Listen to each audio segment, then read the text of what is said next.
What's up, everyone? Welcome, book club members. My name is Jeremy Lin, and I'm super excited. Thank you, Steph, for inviting me to host. I've never been a part of a book club, so I feel like this is pretty cool. And today we have an awesome opportunity to chat with Lecrae and to talk about his book. I actually read it. I want to, yeah, about a year ago, exactly a year ago, pretty much. And when at that time, I was in the G League bubble playing for the Santa Cruz Warriors, and I had brought a few books for inspiration during that time. And Lecrae's book was one of the ones that I remember texting you right away. I started it, and then all in that one day because I couldn't put it down, and then I texted you. But no, Lecrae, we want to just chat about it. I guess I guess you could update us first. Where are you? How are you doing? And then we'll jump into the rest of the questions. Sorry, that was kind of rude. So, where are you in Yeah, the world right now? What's going on? I'm actually trying out for the G League here in Atlanta. So no, I'm joking. Um, nah, man, I'm in Atlanta. I'm in between working on some music and actually another book as we talk about it.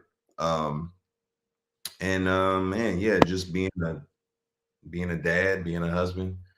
My life is pretty boring outside of that. Carpool and going to volleyball games. Oh, nice. I guess can you just share a little bit about your background as a writer? I know a lot of people who are listening might not might be just hearing about you and the book. Well, Yeah. definitely maybe not you, but at least the book I Am Restored. Just hearing about that for maybe the first time. Can you just share a little bit about the inspiration behind the book and kind of what you felt like you wanted to accomplish or what you wanted to get through? Yeah. I think I was a born communicator since I was a kid. I loved being able to like express myself. It started with like poetry and then like, short stories and things like that. And then music became an outlet for me to communicate. And as the ideas got more complex and bigger, it got harder to like articulate it in music. It's like 4 minutes. So I started writing, and my first book, was received extremely well, and then I went through a lot of internal crisis. Just being a person of faith, um, I started to struggle with my faith because I had seen so many, I don't know, so many um what's the word I'm looking for? I guess demonstrations of it that were not helpful, were harmful. And so in my brain I thought, wow, maybe this whole thing I believe isn't real if this is the way it's being manifested. And I had to realize though that's not the accurate picture, but it was a journey to restore my faith and to process all of those particular distortions that I had seen. And so this book is kind of the product of that, whether that was racial, political, occupational, mental, emotional, all those different storms I had to process through the lens of faith. And that's how you got this book. Yeah, and I guess I'm gonna try not to spoil anything, but I would say like after reading it, you are definitely a natural born communicator. That is very evident. And two, just everything that you shared, I was surprised at how many topics you touched Mhm. on. How many different, it could be like you said, it could be your marriage, it could be fame and celebrity, it could be music, it could be politics, faith, social justice, everything in between. But then not just that, but the level of depth that you got into it, and that's what I'm going to start off with now because I'm going to get more into it a little bit later. Um, but I guess what has the reaction been since you've released the book? from literary circles. Oh man. It's been overwhelmingly positive. I think everyone who makes it through the book is very challenged. I think some chapters are more challenging than others for people, because you have to fight through. We all have biases. We all have like perspectives that we need to be challenged. And so I think, especially like politically, we're just in a politically charged, in America is like a politically charged season and era. So people are having to wrestle with that nuance. And I think that's one of the places where people really get shaken up. But yeah, it's been overwhelmingly positive, because I think a part of that is just a lot of vulnerability. I'm not writing and trying to put myself as like the person who knows it all and has it all figured out and is perfect. I'm writing from a place of vulnerability and transparency. And I think that helps people see like, oh, this is a real person. Yeah, and I don't know how much you want to reveal here, but let's start with the title, I Am Restored. The concept of being restored, or restoration in general, um, like, uh, yeah, just talk a little bit on how you came to the title. Yeah. I don't know how much you want to divulge in this No. conversation, but yeah. Yeah. So I yeah, I mean, and I talk about this a lot in the book, but I experienced, a severe depression back in 2018, and it was so bad that you know, I had to seek therapy and just really shut my life down, and I realized that that was an opportunity for me to find some holistic health and wholeness, and just I had to believe that I could be restored. It was so bad. I was like, man, the fear is, am I going to be like this forever? Is this going to be my life? And I had to believe that restoration was possible. And the irony is, and this isn't even in the book, but the irony is, the counselor that I was seeing, the practice was called restoration. So it was like, oh wow, this is crazy.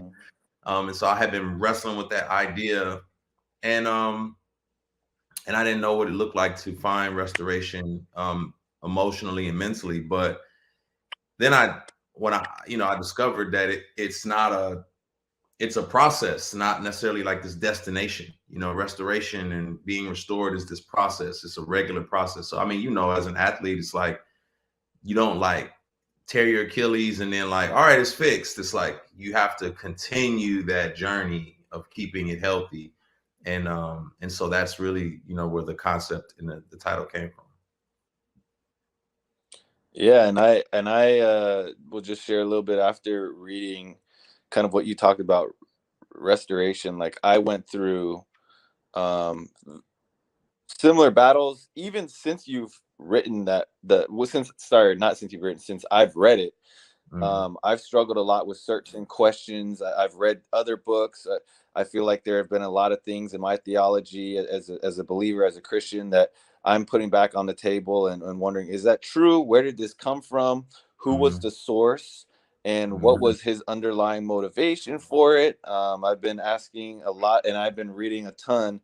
And since I've read your book, also I've really gone more deep into addressing my mental health and trying to restore certain things. I've started therapy, and I've started brain spotting, and different things, different techniques that can help, for me, because going through life, it doesn't matter. Forget like whether we're celebrities or musicians or authors or athletes. Like, anybody who goes through life, you're gonna go through a lot. You're gonna go through traumas, and that's something that, you in the book kind of inspired me. Like, hey, I can't always just press forward, mm. be stronger, or an athlete culture is just like suck it up and be a man, right? Like, that's kind Yeah, of what it is. And I think that catches up to you after a certain while if you don't address things and you try to gloss over it, you try to, just brush it under, brush it to the side. Eventually it's going to lead to like an iceberg of trauma that you need to address, heal, and be restored.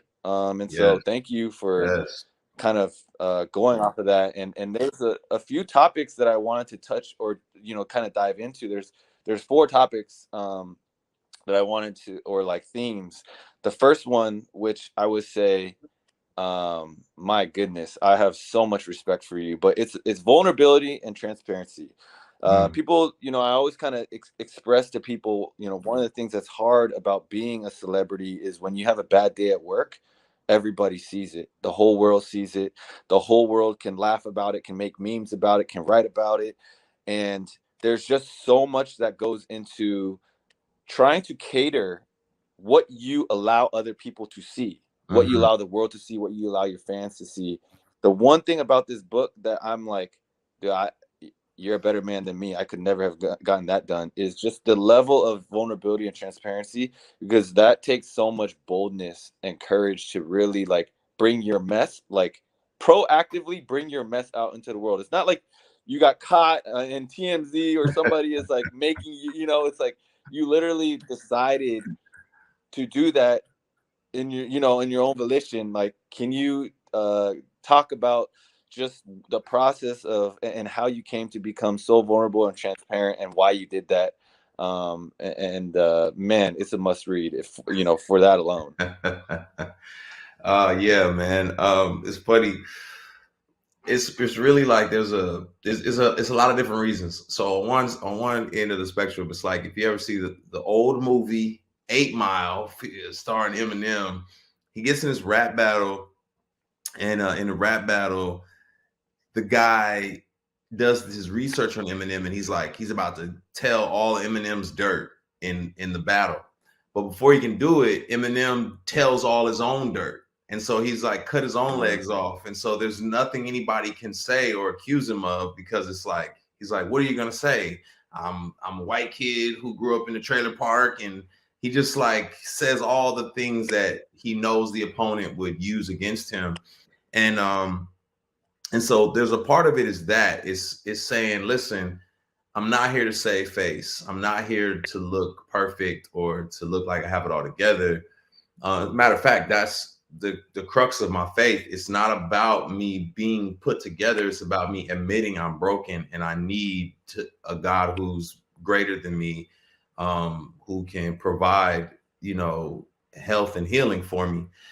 But then the other thing is, I realized that, you know, um, my wounds help others heal. So when people see my scars, they believe that their wounds can heal. They're like, "Oh shoot, that happened to you? Well, I battle with this secretly, and if you can find healing in that, then I can as well." And somebody's dirt has to be revealed for that to be a reality for people. I mean, it's not saying everyone needs to go write about all the terrible things that they've done and share with the world. I think you should be sharing it with someone confidentially.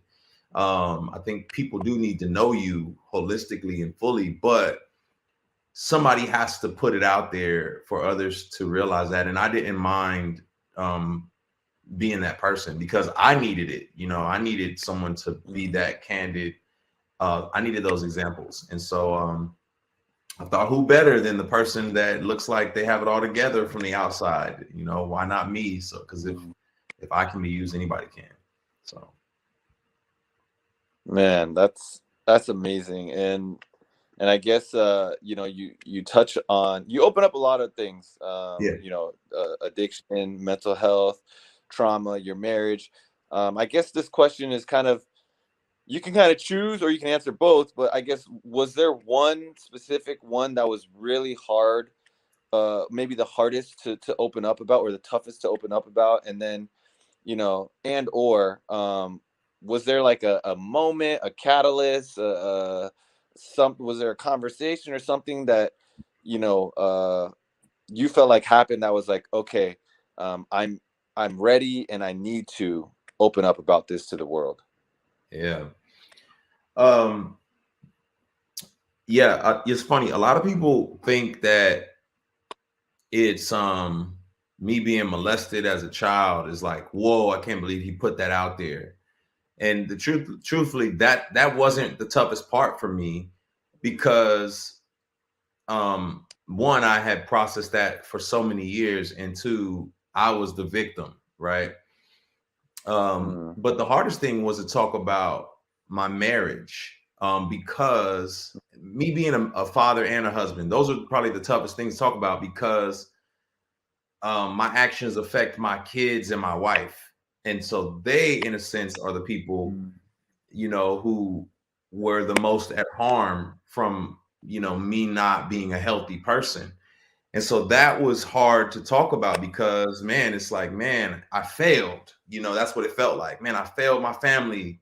I'm not healthy. I'm battling addiction and all these particular things. So that was the hardest thing to talk about.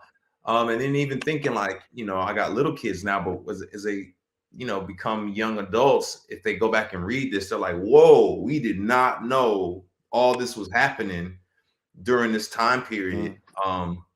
And so that's going to be a challenge as we get to that place in time. Hopefully I'll just, we'll be transparent and walk through it, and they'll see the consistency of my character.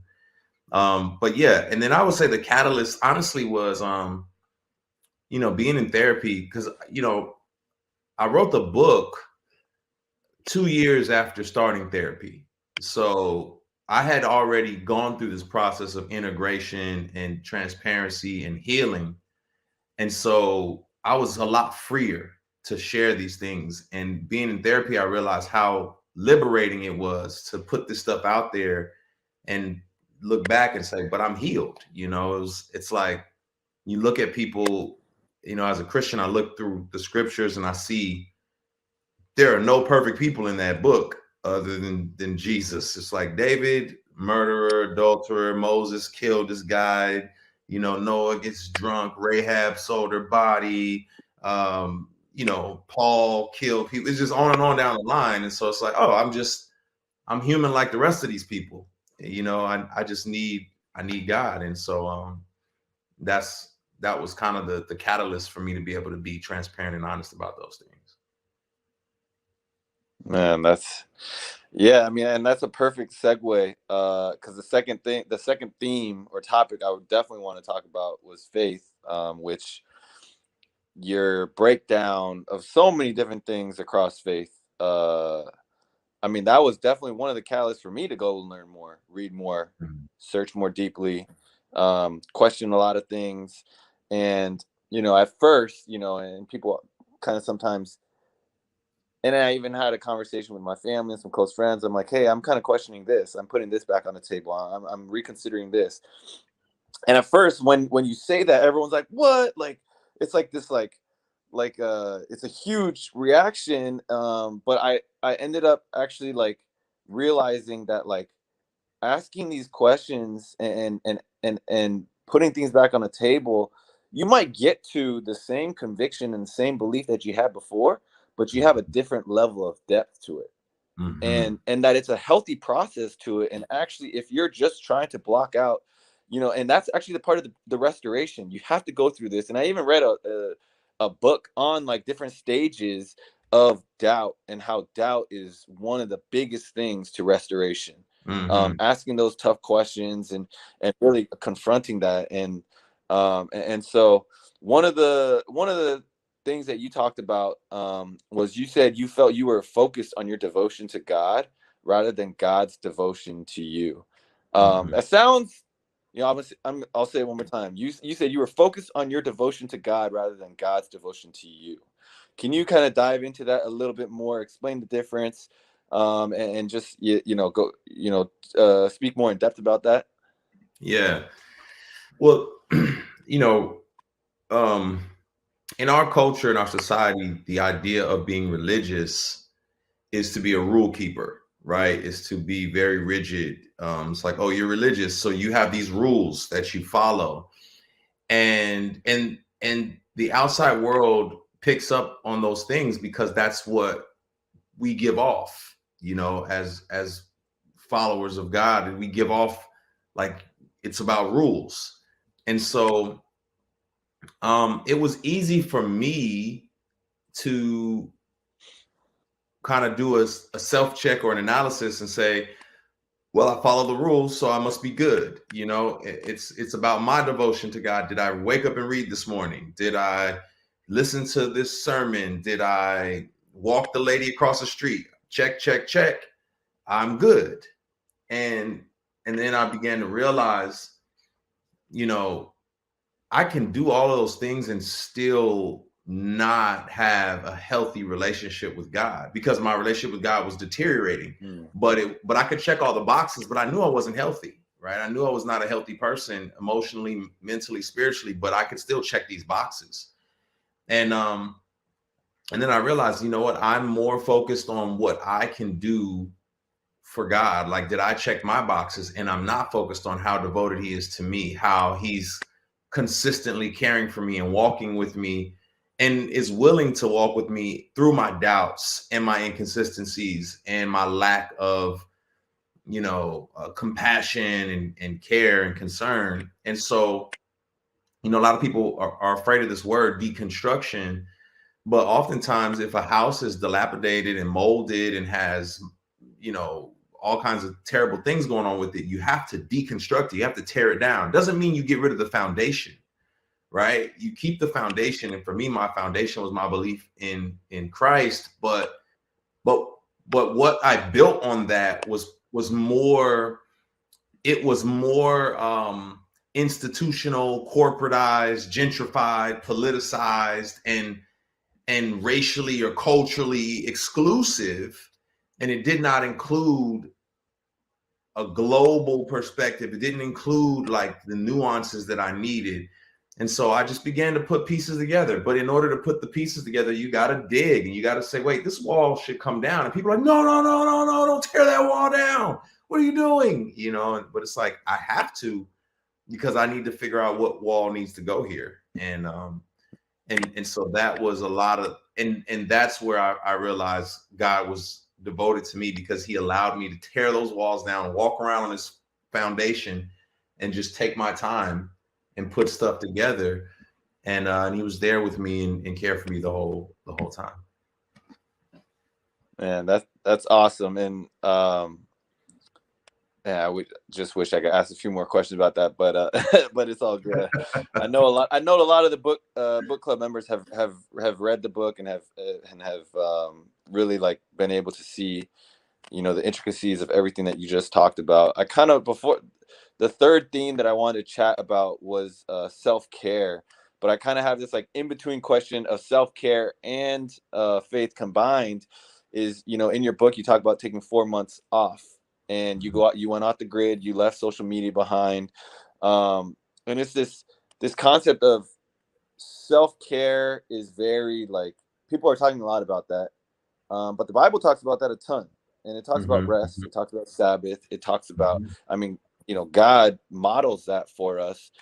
Can you talk a little bit about the concept of rest, and you taking the time off? Because a lot of times people will say, and there's hashtags no days off, or whatever, in the gym every day, or grinding every day, or this is, it's elevated to be working all the time and to be going all the time, and if you sleep, if you stop, if you rest, people are going to catch up, people are going to pass you. Can you talk a little bit about those 4 months off, and the concept of rest for you? Yeah. I think, being concerned about being a healthy person, I think I didn't realize at the time, but of course, yeah, I'm following a model, that was already set before me, of someone who found solitude consistently, someone who was around good friends and community consistently, someone who took time away to pray and to meditate, and would not answer every beck and call that people had for him.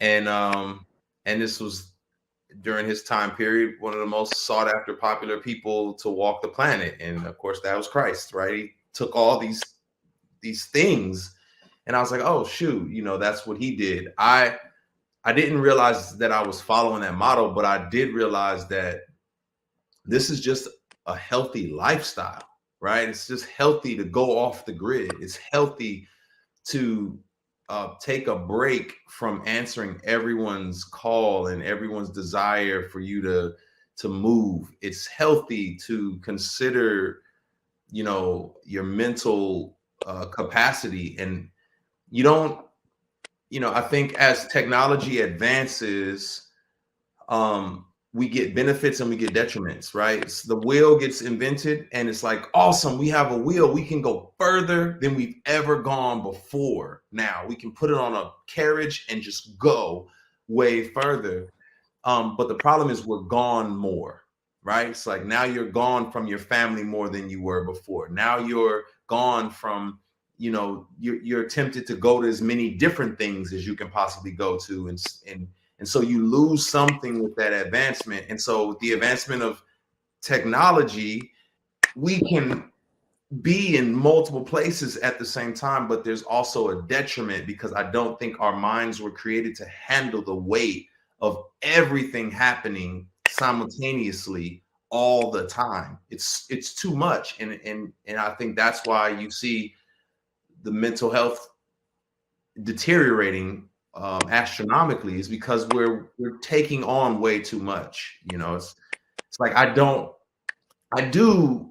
want to be abreast of what's happening globally, but I am not built to sustain the weight of the world and all the issues of the world simultaneously, and then worrying about how many likes I got, and then worrying about, are they talking about me because I didn't do well? It's just too much.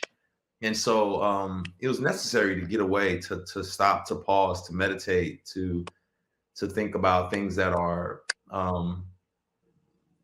what is my contribution to all of this versus just being overwhelmed by everything going on. And so I think that was a huge part of my process, and something I encourage everybody to take time to do. Yeah, and that is the third topic in terms of mental health. What is like something that you would say to somebody who maybe just read the book, and maybe doesn't even understand,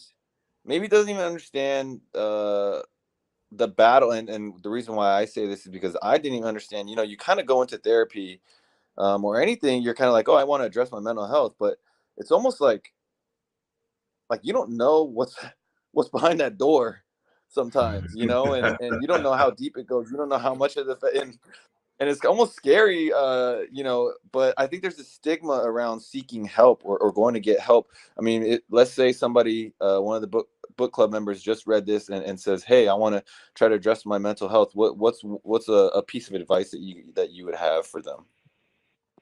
Yeah, I would say the first thing to help destigmatize it is that you have to consider that your brain is an organ. I think too often we have this like existential view of the brain and the mind, and it exists like way out here, and it's like, oh man, my consciousness, and you over spiritualize it or over whatever, instead of like, yes, there's a dynamic to your mind, and regardless of what you believe, or what your faith background is, of course there is something other dimensional and spiritual happening there, right? But at the same time, there's still an organ inside of your head, right? That has to remain healthy. And so if you are having heart problems, I think we are culturally conditioned to go see a doctor because, oh shoot, my heart is having issues and it's a very important vital organ in my body. But we don't tend to think of our mental health connected to our brain, right? So it's like, hey, my brain is having problems. I need to see a specialist for my brain. And I think it's because generally psychiatry or psychology does not go in with tools and touch it and put stuff back together. There's exercises that are done to help with your brain health. But it'd be the same with your heart. It's like you may not get heart surgery. They may tell you to go running. That's an exercise that's done for your cardiovascular health. And so journaling and meeting with a therapist and talking through things and having cognitive behavioral help is exercise for your brain. And so that's one way to break the stigma for people, is like, you're going to get brain help. That's what you're going to do. Right. Um, and then the next thing I would say for people is to understand that, um, whatever it takes, the goal is health. So a lot of people are afraid of, being looked upon as weak, but the goal is health. It's like no one sees you with the cast on. It's like, oh, what a weakling. You got a cast. No, I have this on because it's leading me to health. Or no one sees you with glasses on. It's like, you freaking wearing glasses. You wear contacts. What's wrong with you? No, the goal is to see. So I'm wearing glasses so that I can see. Mm. And so if it's medication, if it's meditation, if it's mediation, do them, because the goal is a healthy mind, right? Maybe medication for you is a cast that holds your brain in place so that you can process healthy for a season. That's okay. Mm. Meditation doesn't have to be some weird thing. It's just, hey, I'm calming my brain down so I can be healthy. And then mediation is meeting with a therapist or a counselor. It doesn't make you weak. It doesn't make you anything. It makes you healthy. And so that would be my encouragement for people, is to not worry about all those stigmas, but the goal is health. And so go get healthy.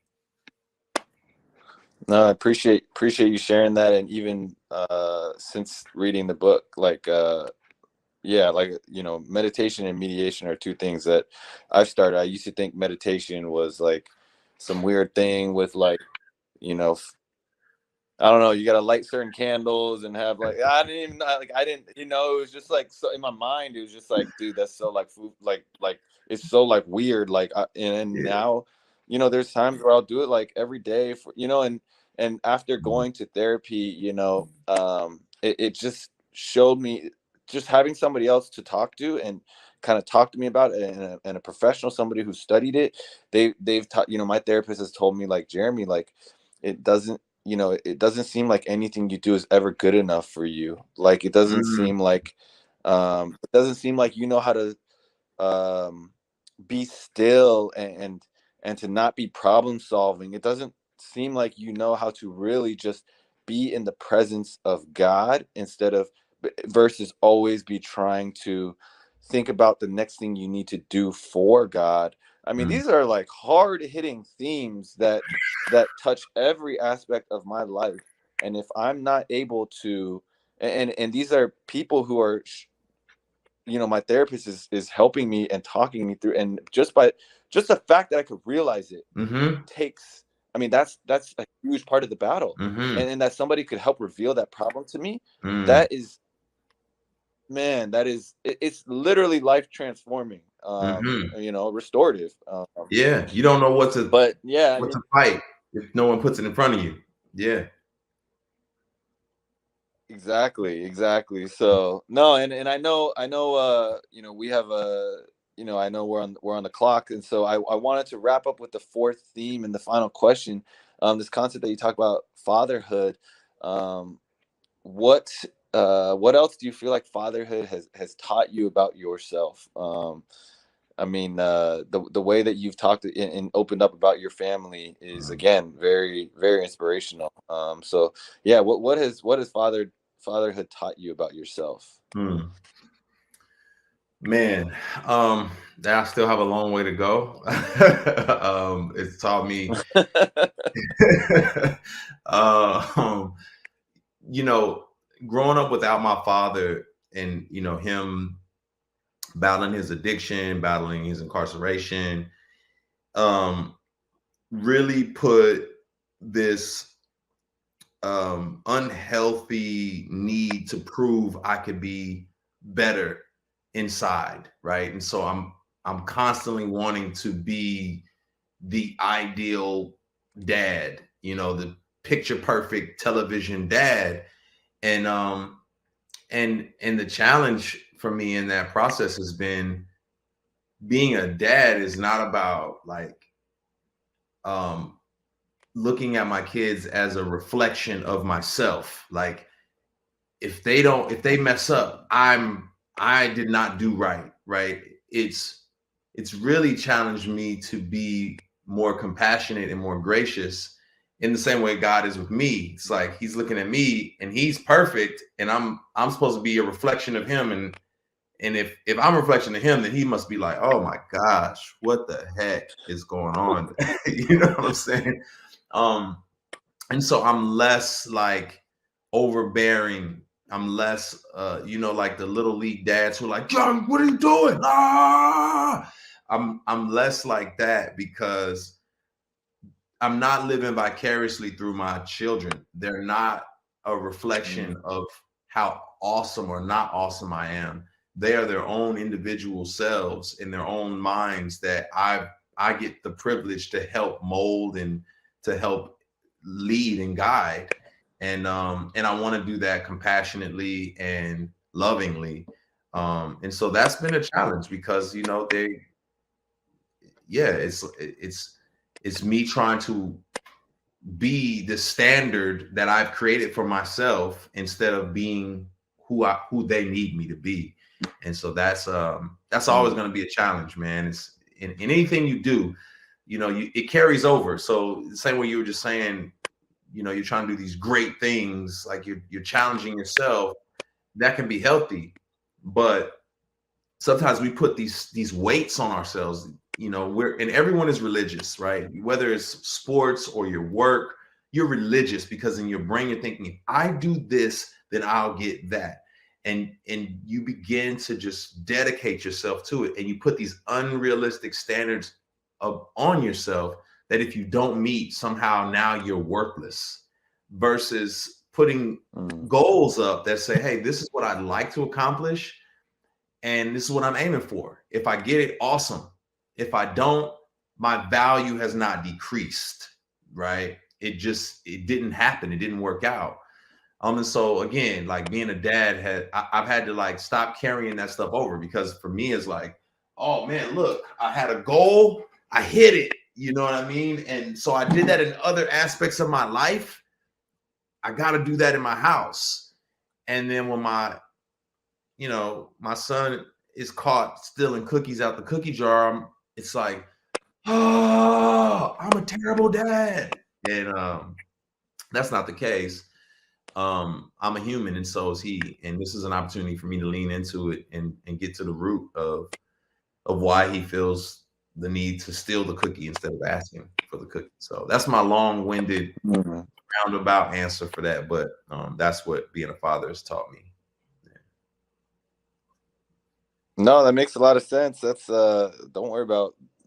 I mean, we're all here to listen to you read from you. So no, thank you. That it's again, like yeah, I mean, I know I went to Harvard, but I really didn't read much growing up at all. And I didn't even start reading like recreationally until a couple of years ago, after I turned 30.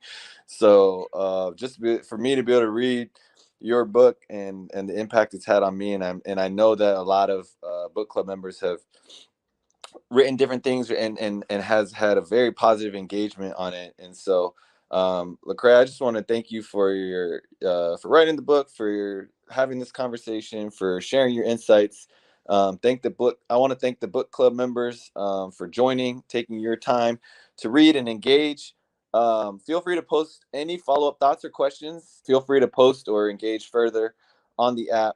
Thank you guys for just being a part of this, engaging, and again, thanks, Lecrae. We appreciate it.